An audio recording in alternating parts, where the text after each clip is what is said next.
Hello wadau, nahisi mtakuwa mmeshasikia sana watu wengi wakiwaambia kwamba unaweza kutengeneza pesa ukiwa na smartphone. Labda pengine na wewe unajiuliza, ni jinsi gani unaweza kutengeneza pesa ukiwa na smartphone? Na je, hayo maneno ni ya ukweli? Hayo maneno ni ya ukweli. Lakini kuna vigezo ambavyo unatakiwa uwe navyo ili uweze kutengeneza hiyo pesa ukiwa na smartphone. Kijana, kigezo cha kwanza unatakiwa unajua kusoma na kuandika.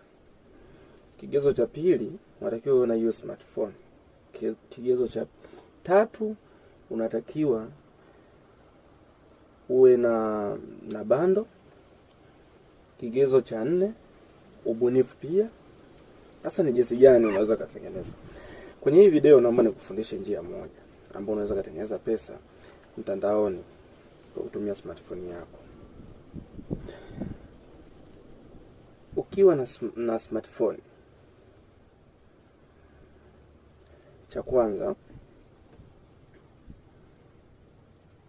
fursa ambayo iko online kabisa, yani iko waziwazi ya kwanza kwa wewe kijana.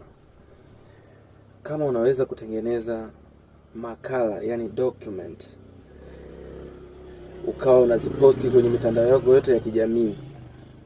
Notes, YouTube ni muhimu kuwa nayo. TikTok, Facebook, Instagram na X, pote huko na post video zako au hayo makala yako, hizo content zako unaziweka kule safi, ili kusudi upate engagement nyingi, yani upate watu wengi wanaotazama hizo video zako au na hizo post zako. Cha pili, unaweza ukaanza kuandika CV za makampuni mbalimbali na unaposti pia hivyo hivyo kwenye mitandao yako ya kijamii. Utakapowavutia watu wengi, makampuni yanaweza kukuona na kaamua kukutumia wewe kutokana na kwamba umeshapata watu wengi wakawa wanakulipa. Lakini bado pia unaweza kupata ile content fee, yani kwa maana ya kwamba kwenye mitandao ya kijamii, kwa mfano TikTok, YouTube, unapofikisha viewers kuanzia 10k, yani 10,000, unaweza ukalipwa kuanzia shilingi dola 10 mpaka 30 kwa video yako moja. Sasa wewe ni kijana, una smartphone, unakaa ni scroll, endelea.